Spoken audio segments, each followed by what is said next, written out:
ನಮಸ್ಕಾರ ನನ್ನ ಹಿತೈಷಿಗಳಿಗೆ. ನಾನು ಚೆನ್ನಾಗಿದ್ದೀನಿ, ನೀವೆಲ್ಲ ಚೆನ್ನಾಗಿದ್ದೀರಾ ಅಂತ ತಿಳ್ಕೊಂಡಿದ್ದೀನಿ. ಡಯೆಟ್ಗೆ ನೋಡಿ ಎಲ್ಲ ಥರ ತರಕಾರಿ, ಹೀರೆಕಾಯಿ, ಗೆಡ್ಡೆಕೋಸು, ಬದನೆಕಾಯಿ, ಹುರುಳಿಕಾಯಿ, ಆಮೇಲೆ ಕ್ಯಾರೆಟು ಎಲ್ಲ ತರಕಾರಿ ಹಾಕ್ಕೊಂಡು ನಾನು ಈ ಥರ ಹೆಚ್ಚಿಟ್ಕೊಂಡು ಇದ್ದೀನಿ. ಸ್ವಲ್ಪ ಅದಕ್ಕೆ ಪನ್ನೀರ್ ತೊಗೊಂಡಿದ್ದೀನಿ. ಪನ್ನೀರೂ ಅಷ್ಟೇ ನಮಗೆ ತುಂಬ ಒಳ್ಳೆಯದು, ತಿನ್ನಬೇಕು, ಹಾಲಿಂದು ಅಂಶ ಇರುತ್ತೆ.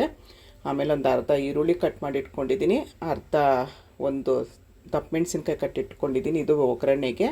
ಒಂದು ಟೊಮೊಟೊ ಹೆಚ್ಚಿಟ್ಕೊಂಡಿದ್ದೀನಿ, ಚಿಲ್ಲಿ ಪುಡಿ ತೊಗೊಂಡಿದ್ದೀನಿ, 3 ಹಸಿಮೆಣಸಿನ್ಕಾಯಿ ತೊಗೊಂಡಿದ್ದೀನಿ, 2 ಹಾಕ್ತೀನಿ, ಚೂರು ಚಕ್ಕೆ ತೊಗೊಂಡಿದ್ದೀನಿ, 2 ಲವಂಗ ತೊಗೊಂಡಿದ್ದೀನಿ, ಸ್ವಲ್ಪ ಧನಿಯಾ ಪುಡಿ ತೊಗೊಂಡಿದ್ದೀನಿ, ಸ್ವಲ್ಪ ತೆಂಗಿನಕಾಯಿ ತುರಿ ತೊಗೊಂಡಿದ್ದೀನಿ, ಸ್ವಲ್ಪ ಶುಂಠಿ ತೊಗೊಂಡಿದ್ದೀನಿ. ಇದನ್ನಿಷ್ಟು ರುಬ್ಕೊಳ್ಳೋದು. ಕೊತ್ತಂಬರಿ ಸೊಪ್ಪಿದ್ದರೆ ಹಾಕಿ, ನಾನು ಕೊತ್ತಂಬರಿ ಸೊಪ್ಪು ಇರಲಿಲ್ಲ, ಹಾಗಾಗಿ ಕೊತ್ತಂಬರಿ ಸೊಪ್ಪು ಹಾಕಿಲ್ಲ. ಇಷ್ಟನ್ನು ರುಬ್ಕೊಳ್ಳಿ. ನೋಡಿ ಕಾದಿದೆ. ನಾನು ಸ್ವಲ್ಪ ಎಣ್ಣೆ ಹಾಕ್ಕೊಳ್ತೀನಿ. ಕೊಬ್ಬರಿ ಎಣ್ಣೆ ನಾನು ಮೊನ್ನೆ ಹಪ್ಪಳ ತೇಲ್ಸೋದಕ್ಕೆ ಅಂತ ಕೊಬ್ಬರಿ ಎಣ್ಣೆ ಹಾಕ್ಕೊಂಡಿದ್ದೆ, ಅದೇ ಹಾಕ್ಕೊಳ್ತೀನಿ. ಯಾವ ಎಣ್ಣೆ ಇದೆ ಅದನ್ನು ಹಾಕ್ಕೊಳ್ಳಿ. ನಾನು ಕೊಬ್ಬರಿ ಎಣ್ಣೆ ಬಳಸೋದ್ರಿಂದ ಕೊಬ್ಬರಿ ಎಣ್ಣೆ ಸ್ವಲ್ಪ ಹಾಕ್ಕೊಳ್ತಾ ಇದ್ದೀನಿ. ತಿರ್ಗಾ ಬೇರೆದಕ್ಕೆ ಬಗ್ಸಿಡ್ಬೇಕಲ್ಲ ಅಂತ ಹಾಗೆ ಇಟ್ಟಿದ್ದೀನಿ. ಜೋರು ಮಾಡ್ಕೊಳ್ತೀನಿ ಉರಿನ. ಇದೇನಿದೆ ನಮಗೆ ಈರುಳ್ಳಿ ದಪ್ಪ ಮೆಣಸಿನ್ಕಾಯಿ ಅದನ್ನು ಹಾಕ್ಕೊಳ್ತೀನಿ. ಅದು ಸ್ವಲ್ಪ ಫ್ರೈ ಆಗಲಿ. ಇಷ್ಟು ಫ್ರೈ ಆಗಬೇಕಾದ್ರೆ ನಾನು ತರಕಾರಿ ಏನು ಹೆಚ್ಚಿಟ್ಕೊಂಡಿದ್ದೆ ಅದನ್ನು ಹಾಕ್ಕೊಳ್ತೀನಿ. ಟೊಮೊಟೊ ಹಾಕ್ಕೊಳ್ತೀನಿ,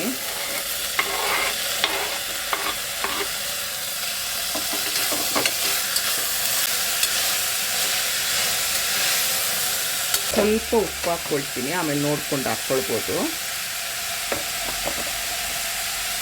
ಉಪ್ಪು ಹಾಕಿದ್ಮೇಲೆ ಒಂದು 2 ನಿಮಿಷ ಸ್ವಲ್ಪ ಫ್ರೈ ಆಗಲಿ. ಅನ್ನಕ್ಕೂ ಚೆನ್ನಾಗಿರುತ್ತೆ, ಚಪಾತಿ, ದೋಸೆ ಎಲ್ಲದಕ್ಕೂ ಚೆನ್ನಾಗಿರುತ್ತೆ. ನಾವು ಮಕ್ಕಳು ತಿನ್ನಲ್ಲ, ತರಕಾರಿ ತಿನ್ನಲ್ಲ ಅಂದವ್ರಿಗೂ ನಾವು ಈ ಥರ ಮಾಡಿಕೊಟ್ರೆ ಒಳ್ಳೆಯದು. ಚಳಿಗೆ ತೆಂಗಿನಕಾಯಿ ನೋಡಿ ಜಿಡ್ಡು ಥರ ಕಟ್ಟಿದೆ. ಇವಾಗ ಇದನ್ನು ಮಸಾಲೆ ಏನು ರುಬ್ಬಿಟ್ಕೊಂಡಿದ್ವು ಅದನ್ನು ಹಾಕ್ತೀನಿ. ತುಂಬ ನೈಸಾಗಿ ರುಬ್ಕೊಂಡಿಲ್ಲ, ನಾನು ತರಿಯಾಗಿ ರುಬ್ಕೊಂಡಿದ್ದೀನಿ. ಸ್ವಲ್ಪ ನೀರು ಹಾಕ್ಕೊಂಡು, ನಮಗೆ ಎಷ್ಟು ನೀರು ಬೇಕೋ ಅಷ್ಟು ನೀರು ಹಾಕ್ಕೊಳ್ಳಿ.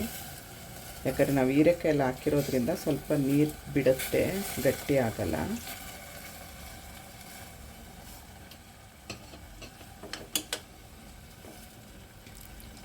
ನೋಡಿ ಎಷ್ಟು ಚೆನ್ನಾಗಿ ಕಾಣಿಸ್ತಿದೆ, ಕಲರ್ಫುಲ್ಲಾಗಿ.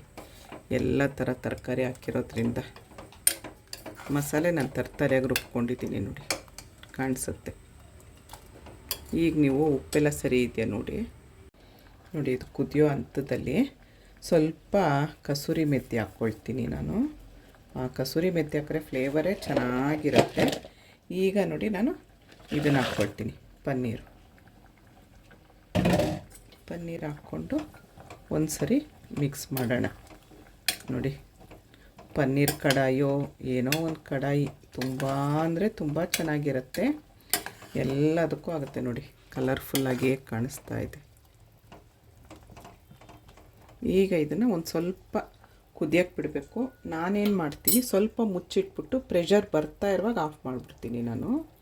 ಈ ಥರ ಮಾಡಿದ್ರೆ ನಾವು ಗ್ಯಾಸ್ ಉಳಿಸ್ಬೋದು, ಮತ್ತೆಲ್ಲ ಪೌಷ್ಟಿಕಾಂಶ ಇಲ್ಲೇ ಇರುತ್ತೆ ತರಕಾರಿದ್ದು ಎಲ್ಲ. ಹಾಗಾಗಿ ಇನ್ನೇನು ಪ್ರೆಷರ್ ಬರುತ್ತೆ ಅಂದಾಗ ನಾನು ಸ್ಟವ್ ಆಫ್ ಮಾಡ್ಕೊಳ್ತೀನಿ. ನೋಡಿ ಪ್ರೆಷರ್ ಹೋಗಿದೆ.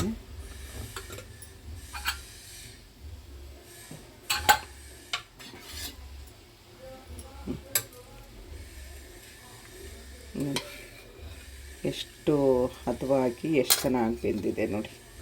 ತರಕಾರಿ, ಪನ್ನೀರು ಎಲ್ಲ ಹಾಕ್ಬಿಟ್ಟು ಮಾಡಿರೋದು ಕರಿ ನೋಡಿದ್ರಲ್ಲ.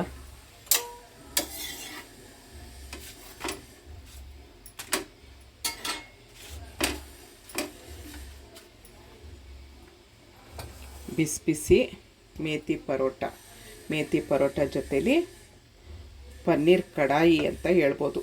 ನಾವೇ ಮನೇಲಿ ಮಾಡಿರೋದು ಪನ್ನೀರ್ ಕಡಾಯಿ ಅಂತ ನೋಡಿ. ಏನು ಹೆಸರಾದರೂ ಇಡಿ, ತರಕಾರಿ ಕರಿ ಆದರೂ ಇಡಿ, ಪನ್ನೀರ್ ಕಡಾಯಿ ಆದರೂ ಇಟ್ಕೊಳ್ಳಿ. ಇಷ್ಟು ತಿಂದರೆ ವೆಯ್ಟ್ ಲಾಸು ಆಗುತ್ತೆ, ಆರೋಗ್ಯಕ್ಕೂ ಒಳ್ಳೆಯದು, ಎಲ್ಲ ಒಳ್ಳೆಯದು. ಮೇಥಿ ಪರೋಟದ ವಿಡಿಯೋ ಹಾಕ್ತೀನಿ, ಇದನ್ನು ಅಪ್ಲೋಡ್ ಮಾಡಿದ್ದೀನಿ ನೋಡಿ.